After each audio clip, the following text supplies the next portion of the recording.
You know, there's something rather peculiar that happens to certain people. They walk into a room and they feel it all. The unspoken tension between two friends, the hidden sadness behind a smile.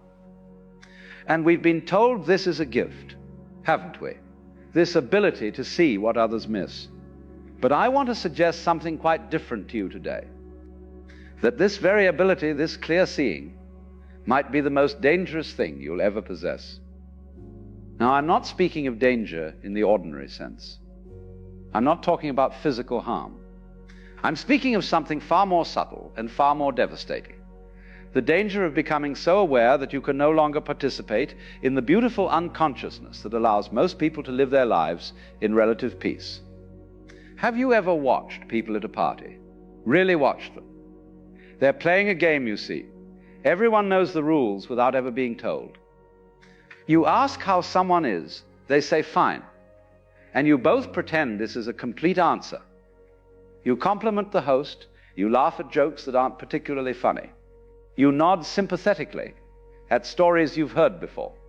It's a kind of collective agreement to stay on the surface, to keep things pleasant, to not look too deeply. But then there's you, the one who sees through it all. You notice the wife who flinches slightly when her husband speaks. You sense the colleague who's desperately lonely, despite being surrounded by friends. You feel the anxiety rippling through the room like an invisible current. And here's where the danger begins.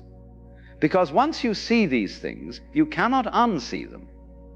And more troubling still, your very presence becomes a kind of mirror that others cannot bear to look into. Let me tell you what I mean. When you see clearly, when you perceive the hidden currents beneath social interaction, you're essentially calling attention to what everyone has agreed to ignore. And people don't like this. They really don't like this.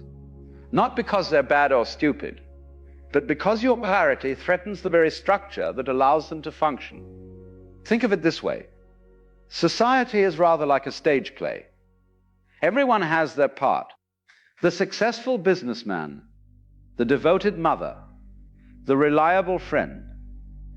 These are roles, you understand, costumes we put on. And the play works beautifully, so long as everyone stays in character. But you, with your penetrating awareness, you're like an audience member who stands up in the middle of the performance and shouts, "But that's just an actor pretending." Well, you can imagine how welcome that makes you. The first danger, then, is isolation. And I don't mean the ordinary loneliness of not having enough friends. I mean something far more profound. The isolation of living in a completely different reality from everyone around you. You're speaking a language nobody else understands. You're seeing a world nobody else can see.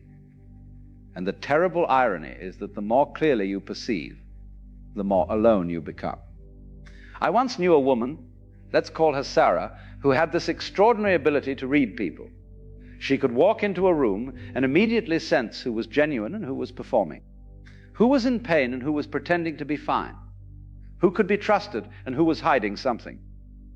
And you know what happened to her. She lost every close relationship she had. Not because she was cruel or judgmental, but simply because people felt exposed around her.